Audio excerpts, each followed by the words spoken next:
राधे राधे दोस्तों, स्वागत है आप सभी का एक बार फिर से अपने YouTube channel tricky engineers academy में। सबसे पहले आप सभी को कृष्ण जन्माष्टमी की हार्दिक शुभकामनाएं। आज हम पढ़ने जा रहे हैं स्पेशल फॉर्म्स ऑफ वर्नियर के बारे में। लास्ट क्लास में हमने पढ़ा था टाइप्स ऑफ वर्नियर, जिसमें हमने डायरेक्ट वर्नियर और रेट्रोग्रेड वर्नियर के बारे में पढ़ लिया था। आज हम पढ़ने जा रहे हैं स्पेशल फॉर्म ऑफ वर्नियर के बारे में। उससे पहले एक और चीज़ आपको बता देता हूँ कि कल कुछ यहाँ पर हमने रेट्रोग्रेड वर्नियर में जो एग्जांपल लिया था वो गलती से गलत प्रिंट हो चुका था। तो हमने जो ये डिस्टेंस लिखी थी, हमने गलती से ये वाली डिस्टेंस यहाँ तक ही लिखी थी, जबकि ये वाली डिस्टेंस जो होगी वो कहाँ तक होगी, जहाँ तक कि 0 मार्क है, यानी कि जो इंडेक्स मार्क है। तो यानी कि जो इंडेक्स मार्क है यहाँ तक की जो डिस्टेंस होगी ये होगी 13.13 mm। तो चलिए शुरू करते हैं आज का हमारा topic special forms of vernier के बारे में। तो यहाँ पे लिख लेते हैं हम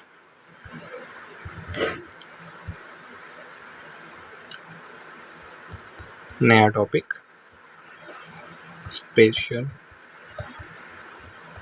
फॉर्म्स ऑफ वर्नियर्स। कुछ स्पेशल फॉर्म हमने कल पढ़ लिए थे, जहाँ पे हमने सिंगल वर्नियर और डबल वर्नियर पढ़ लिया था। तो आज हम शुरुआत करने जा रहे हैं, जिससे एग्ज़ाम में काफ़ी क्वेश्चन पूछे आते हैं एक्सटेंडेड वर्नियर, जिसके बारे में आपने शायद पढ़ा हो। तो आज हम इसको भी डीपली तरीके से कवर करने वाले हैं। तो हम लिख लेते हैं जो हमारा पहला आ जाता है इसमें, ये हमारा extended vernier. Extended vernier, extended vernier की पिक्चर मैं आपको दिखा देता हूँ। पहले पिक्चर देख लेते हैं, फिर उसके बाद बात करते हैं इसके बारे में। ये हमारा एक्सटेंडेड वर्नियर। अभी आपको इससे कुछ ज़्यादा समझ में नहीं आ रहा होगा, तो पहले हम समझते हैं कि हम एक्सटेंडेड वर्नियर का यूज़ क्यों करते हैं।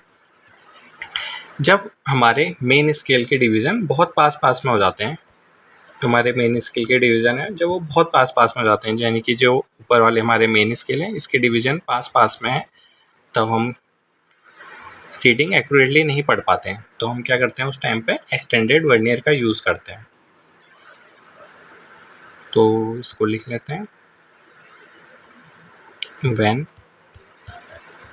Division on main scale are very close,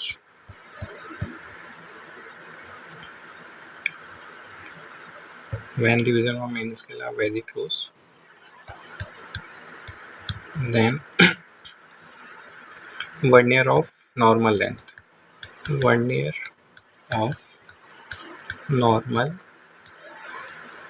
length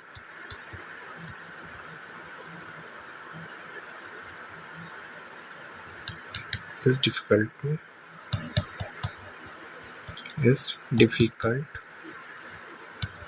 to read accurate length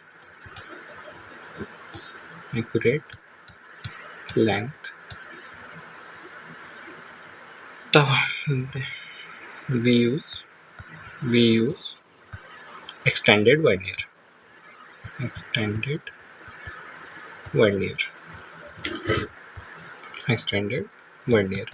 ये वाली जो पिक्चर है आपको ये जूम करके दिखाई गई है, तब आपको इसमें मेन स्केल को क्लोज नहीं दिख रहा होगा, तो मैं आपको एक और दिखा देता हूँ। जब मेन स्केल के डिवीज़न बहुत पास पास में हो, तो अगर हम इसमें रीडिंग भी लेंगे, वर्नियर रीडिंग लेंगे, तो आप देख रहे होंगे हम रीडिंग नहीं ले पाएंगे, तो एक्यूरेट रीडिंग नहीं मिलेगी। तो हम क्या करेंगे, एक्सटेंडेड वर्नियर का यूज़ करेंगे। तो एक्सटेंडेड वर्नियर में क्या करते हैं, एक्सटेंडेड वर्नियर में हम एक्सटेंडेड वर्नियर में क्या करते हैं, 2n-1 division of main scale किसके बराबर होता है, n division of vernier scale के बराबर होता है। जैसे हमने पिछले क्लास में बात की थी डायरेक्ट वर्नियर और रेट्रोग्रेड वर्नियर में, उसी टाइप से यहाँ पे भी क्या होगा, मेन स्केल के division 2n-1 division of main scale को हमने S से दिखाया था, वर्नियर स्केल के डिवीज़न को हमने V से दिखाया था।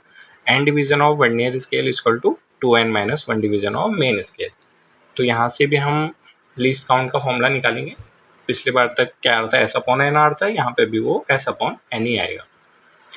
तो यहाँ से हमारा v कितना हो जाएगा, v हो जाएगा हमारा n/2n-1 इंटू s।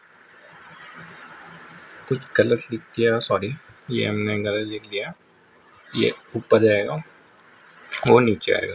v हमारा हो जाएगा 2n-1 into s divided by n। तो कल हमने बात की थी लीस्ट काउंट क्या होता है। लीस्ट काउंट क्या होता है, डिफरेंस ऑफ मेन स्केल की जो one scale of main scale का डिफरेंस और one scale of vernier scale का डिफरेंस जो होता है हमारा, वो क्या कहलाता है, वो कहलाता है हमारा लीस्ट काउंट। जबकि यहाँ पे क्या होगा, यहाँ पे हमारा लीस्ट काउंट हो जाएगा 2s माइनस वी, क्योंकि यहाँ पे क्या कर रहे हैं हम 2n-1 division of main scale ले रहे हैं, तो यहाँ पे भी 2s लेंगे। और यहाँ पे भी जैसे हमने पहले किया था तो वो सेम है लीस्ट काउंट का। तो यहाँ पे अगर हम फॉर्मूले में v की वैल्यू पुट करेंगे तो ये कितना हो जाएगा 2s, v की वैल्यू पुट करेंगे तो 2n-1 ऑफ s/n। अब हम इसको सिंप्लीफाई कर लेंगे तो कितना हो जाएगा 2sn, ये कितना हो जाएगा 2ns plus s by n, इससे कैंसिल हो जाएगा। यहाँ पे भी हमारे क्या फॉर्मूला आ जाता है, s बाई n आ जाता है। तो हमेशा जो लीस्ट काउंट का फॉर्मूला होगा वो हमेशा s बाई n ही रहेगा, चाहे हम किसी भी वर्नियर स्केल की बात करें। तो लीस्ट काउंट का फॉर्मूला हो गया। अब आप समझ गए एक्सटेंडेड वर्नियर हमने क्यों यूज़ किया। तो मैं आपको एक बार यहाँ पे पिक्चर में भी दिखा देता हूँ। तो ये पिक्चर है, ठीक है। तो अगर हम इसके वर्नियर को इसके डिवीज़न को काउंट करें तो वर्नियर स्केल में यहाँ पे ले लेते हैं। वर्नियर स्केल में कितने डिवीज़न, 1 2 3 4 5 6 7 8 9 10, यानी कि जितने डिवीज़न है उससे डबल है। तो यानी कि यहाँ पे 10 हैं, तो ये टोटल डिवीज़न वर्नियर स्केल के 20 हैं। और मेन स्केल के कितने हैं, यहाँ से यहाँ तक 5, यहाँ से 1 2 3 4 5, यहाँ से यहाँ तक 5, यहाँ तक कितने हैं 40। तो वर्नियर स्केल के जो डिवीज़न होंगे वो यहाँ तक कितने होंगे, यहाँ तक 39 हो जाएंगे। तो अगर हम फॉर्मूले में पुट करें तो अगर 20 के फॉर्मूले में पुट करें तो एन वी इक्वल टू कितना हो जाएगा, N 20v equal to 2n-1 of s। और n की वैल्यू कितनी है, 20 है, तो 20 की वैल्यू पुट करेंगे तो कितनी हो जाएगी 40 - 1 ऑफ s। तो ये कितना हो जाएगा 39 ऑफ s हो जाएगा। तो आप देख पा रहे होंगे ये जो हमारा वो है वो सेम आ रहा है जो हमने यहाँ पे लिया था। तो आप इस रीडिंग से आप एक्यूरेटली समझ गए होंगे। अब हमारा जो अगला टाइप का vernier, special form of vernier है, वो है हमारा डबल फोल्डेड वर्नियर। अगला हमारा डबल फोल्डेड वर्नियर। अब हम बात करेंगे डबल फोल्डेड वर्नियर की। तो डबल फोल्डेड वर्नियर का हम यूज़ क्यों करते हैं, जैसे कभी क्या होता है जो हमारा वर्नियर स्केल होता है वो काफ़ी लंबा हो जाता है। जो हमारा जैसे जो वर्नियर स्केल है ये मेन स्केल हो गया, तो जो हमारा वर्नियर स्केल है वो काफ़ी लंबा हो गया। तो उस केस में हम क्या करेंगे, हम करेंगे डबल फोल्डेड वर्नियर का यूज़। उसमें क्या होगा, डबल फोल्डेड वर्नियर में बीच में जीरो होगा, इधर को भी वर्नियर स्केल की रीडिंग बढ़ेगी, इधर को भी रीडिंग बढ़ेगी। तो आप एक टाइम पे 2 रीडिंग ले सकते हैं इस केस में। तो आपको एक लाइव एग्जांपल भी दिखा देते हैं ताकि आपको और इजीली समझ में आ जाए। यहाँ से हम पिक्चर उठा लेते हैं, ये है हमारा डबल वर्नियर, ये हमारा डबल फोल्डेड वर्नियर। जैसा कि आप इस इमेज में देख पा रहे होंगे, यहाँ पे बीच में जीरो है और इधर को भी रीडिंग बढ़ रही, इधर को भी रीडिंग हम कैलकुलेट कर सकते हैं, इधर को भी रीडिंग कैलकुलेट कर सकते हैं। इसको हमने क्या बोला था कल, इंडेक्स मार्क या एरो। तो आप यहाँ पे भी रीडिंग ले सकते हैं और यहाँ पे भी रीडिंग ले सकते हैं। तो इसमें भी लिख लेते हैं,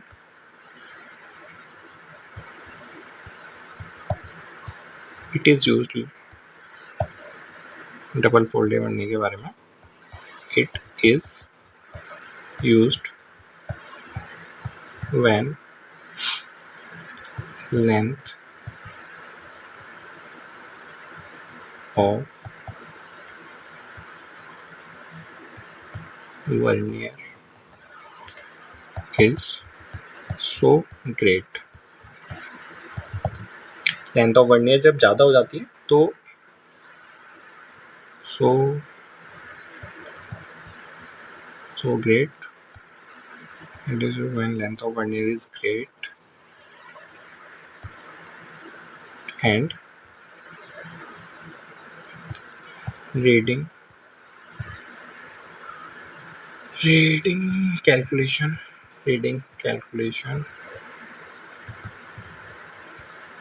is impracticable। तो अब हम क्या करते हैं, डबल फोल्डेड वर्नियर का यूज़ करते हैं। आप इसको फोल्ड भी कर सकते हैं। तो यहाँ पे भी हम जो वर्नियर है उसकी रीडिंग हम यहाँ से भी ले सकते हैं, इधर की साइड भी ले सकते हैं, और हम रीडिंग इधर की साइड भी ले सकते हैं। तो ये आपको ज़्यादा याद नहीं रखना है। मेन हमारा ये 3 ही वर्नियर है, जो हमारा डायरेक्ट वर्नियर, रेट्रोगेट वर्नियर और एक्सटेंडेड वर्नियर। बाकी पता होना चाहिए, कभी एग्ज़ाम्स में पूछ लिया तो तब हम आपको बता रहे हैं। हम क्या करते हैं, एक और पेज ऐड कर लेते हैं। तो हम अगला वर्नियर का टाइप लेते हैं, स्पेशल फॉर्म। अगला है हमारा vernier to circular scale. Third है हमारा vernier to circular scale. Vernier to circular scale में क्या होगा, अभी तक जितने भी हमने वर्नियर यूज़ किए थे वो क्या थे, वो थे आपके बिल्कुल स्ट्रेट, यानी कि लीनियर थे। लेकिन यहाँ पर क्या होगा, जो हमारे वर्नियर स्केल होगा वो क्या होगा, सर्कुलर होगा। जैसे कि हम थियोडोलाइट में यूज़ करते हैं, सेस्टेंट में यूज़ करते हैं, क्लिनोमीटर में यूज़ करते हैं, जितने भी ऐसे इंस्ट्रूमेंट होते हैं उसमें हम स्ट्रेट वर्नियर या लीनियर स्केल नहीं ले सकते हैं। तो हम क्या करते हैं, स्केल को रोटेट कर देते हैं, यानी कि सर्कुलर शेप में कर देते हैं। तो आपको एक इमेज भी दिखा देते हैं इसकी, ये वाली एक इमेज, ये तो आपकी इसी की इमेज है। इसको थोड़ा छोटा कर देते हैं ताकि आप और देख पाएँ। इसमें भी क्या है, यहाँ पे 0 है, इधर को यहाँ से 0, इधर से भी बढ़ रही है रीडिंग, इधर को भी बढ़ रही है। तो ये क्या है, हमारा डबल फोल्डेड वर्नियर। जो और हमारी ये वाले जो पिक्चर है, ये वाली, तो ये क्या है, ये हमारी है वर्नियर टू सर्कुलर स्केल। यानी कि हमारा क्या है, यहाँ पे सर्कुलर, आप देख रहे हैं पिछले जितने भी स्केल थे वो क्या थे, लीनियर स्केल थे। यहाँ पे क्या करा हमने, इसको सर्कुलर शेप में प्रोवाइड किया है। जहाँ पे छोटे लाइट में आपने स्केल देखा होगा कॉलेज टाइम पे, या सेक्सटेंट या क्लिनोमीटर में, तो वहाँ पे जितने भी स्केल हम यूज़ करते हैं वर्नियर स्केल, वो सर्कुलर शेप में होते हैं। तो सर्कुलर शेप में उसकी रीडिंग लेते हैं। तो बस इतना ही है इसमें। एक और इमेज आपको दिखा देते हैं इसकी, एक और इमेज सेम ही है। ये आपका क्या है, सर्कुलर स्केल। इसके बारे में भी लिख लेते हैं।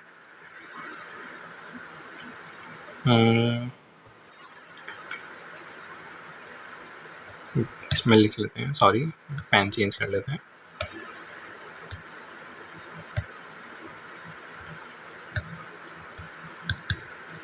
above examples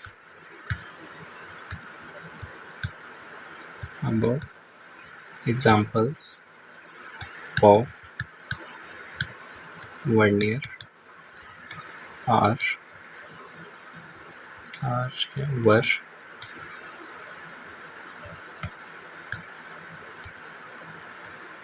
were linear scale।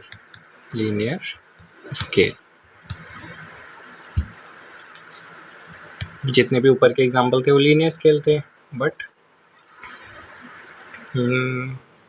we use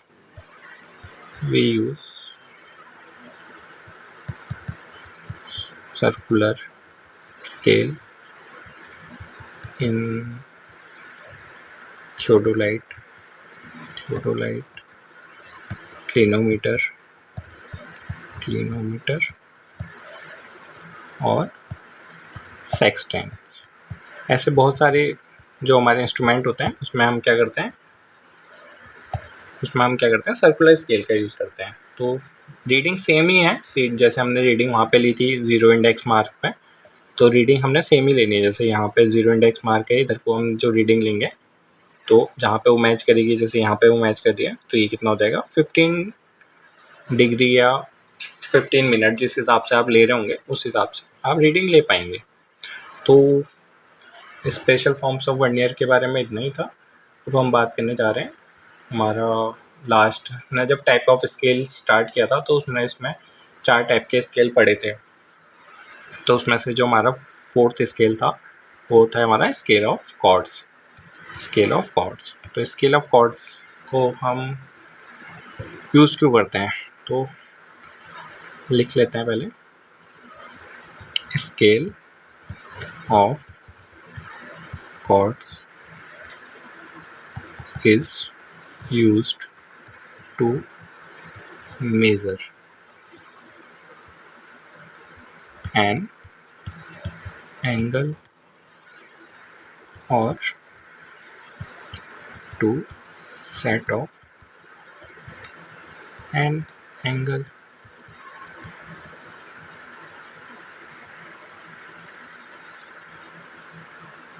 तो स्केल ऑफ कॉर्ड का हम यूज़ क्यों करते हैं, अगर हमने कोई एंगल मेज़र करना होता है या किसी एंगल को सेट ऑफ करना होता है, जैसे हम, तो उसमें हम क्या करते हैं स्केल ऑफ कॉर्ड्स का यूज़ करते हैं। तो एक रेक्टेंगुलर प्रोटेक्टर होता है या ऑर्डिनरी वुड स्केल भी हो सकता है, उसमें मार्क होता है। तो मैं आपको एक इमेज दिखा देता हूँ तो आप ज़्यादा इजीली समझ पाएंगे इसको। ये है हमारी स्केल ऑफ कॉर्ड्स। तो ये हमारा स्केल ऑफ कॉर्ड्स है। तो हमने इसमें क्या करा है, सबसे पहले क्या करेंगे, हम एक ABC क्वाड्रेंट ड्रॉ करेंगे। यानी कि पहले क्या करा हमने, जो A, B और C है, एक क्वाड्रेंट ड्रॉ किया जहाँ पे क्या होगा AB इक्वल टू BC होगा।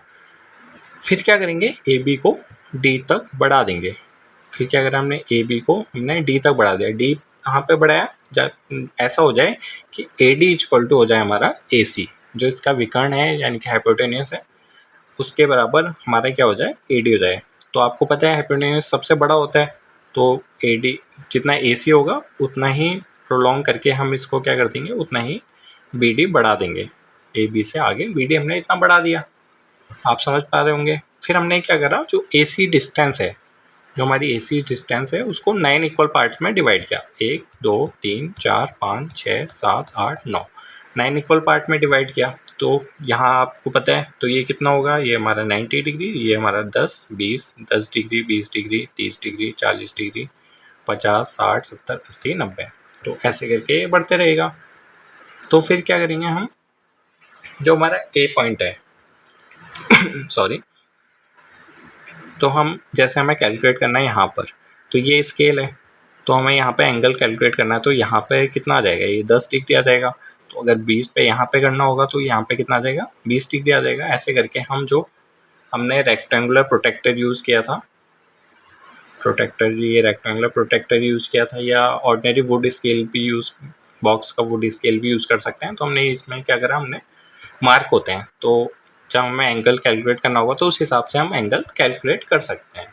तो इसके बारे में आप समझ के होंगे, तो इसको लिख लेते हैं। चलो लिख ही लेते हैं। पहले क्या किया हमने, पहला स्टेप है हमारा ड्रॉ अ क्वाड्रेंट ABC। यहाँ पे क्या होगा, AB किसके बराबर होगा, BC के बराबर होगा। यानी कि जो हमारे AB, ये जो AB डिस्टेंस है, ये किसके बराबर होगी, BC के बराबर होगी। तो सेकंड स्टेप क्या करा हमने, हम आपको पता है कि हमने क्या करा, AB को बढ़ा दिया कहाँ तक, D तक। Prolong AB to D।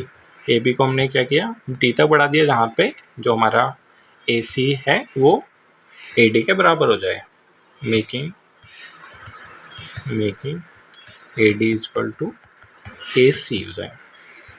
फिर क्या किया हमने थर्ड स्टेप में, जो ए सी है उसको 9 इक्वल पार्ट में डिवाइड किया, डिवाइड ए सी इन 9 equal parts,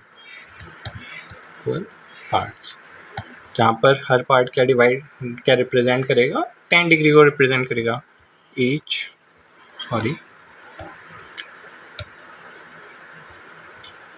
each part represent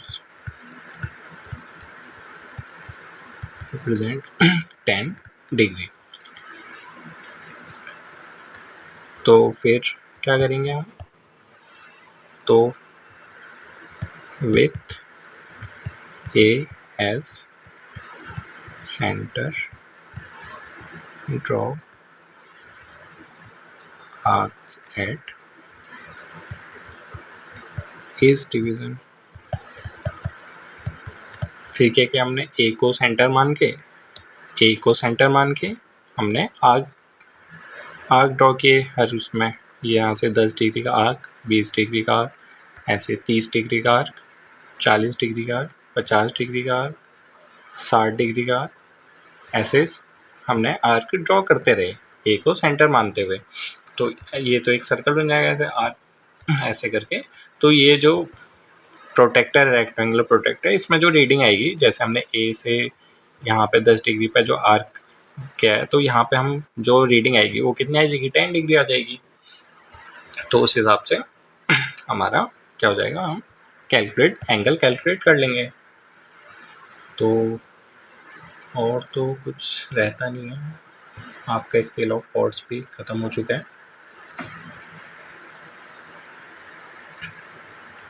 और स्केल ऑफ कॉर्ड्स के बारे में कुछ तो था एक चीज़, अच्छा हाँ, स्केल ऑफ कॉर्ड्स में क्या था, जो हमारा आर्क है, जो 60 डिग्री वाला जो आर्क होगा वो हमेशा A B radius A B से पास करना चाहिए, क्योंकि जो हमारा 60 डिग्री पे ही, क्योंकि जो हमारा ये आर्क है हमने ए से ऐसे 10 डिग्री वाला मार्क करा, ऐसे ऐसे हम करते गए क्योंकि ए बी इक्वल टू क्या है, बी सी है। तो यहाँ पे कितना होना चाहिए, 60 डिग्री का एंगल होना चाहिए, तो डिग्री का 60 डिग्री का ये आर्क होना चाहिए। तो इसको भी लिख लेते हैं, काफ़ी कभी एग्जाम्स में पूछ लेते हैं।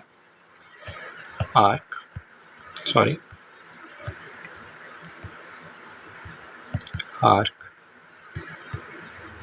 Through 60 degree division must pass through point B। यानी कि क्या हो जाएगा, हमारा जो chord of 60 degree is equal to radius A B. आप समझ क्यों क्या, जो 60 डिग्री वाला आर्क वो होगा वो कहाँ पे मीट करेगा, वो पॉइंट बी पे मीट करेगा। तो हमारा जो 60 डिग्री वाली जो कॉर्ड है वो किसके बराबर हो जाएगी, रेडियस ए बी के बराबर हो जाएगी। तो आपको कहीं पे भी कैलकुलेट करना हो पॉइंट ए से, आपको एंगल कैलकुलेट करना हो, जैसे यहाँ पे कैलकुलेट करना हो, तो आप इस तरीके से कैलकुलेट कर सकते हैं। जैसे आपको यहाँ पे कैलकुलेट करना है, तो जैसे जो एंगल आएगा वो कितना आ जाएगा, यहाँ पे कितना आ जाएगा, 45 डिग्री आ जाएगा। तो आप ऐसे एंगल कैलकुलेट कर सकते हैं इसमें। तो बस स्केल ऑफ कॉर्ड्स में इतना ही था, इसको मिटा देते हैं, इसको हटा देते हैं यहाँ से, ताकि आपको ईजिली क्लियर इमेज मिल सके। आज फास्ट भी है तो थोड़ा बोलने में थोड़ा वो हो रहा है, बाकी कल से कंटिन्यू करेंगे। आज की क्लास हम यहीं पे समाप्त करते हैं। धन्यवाद।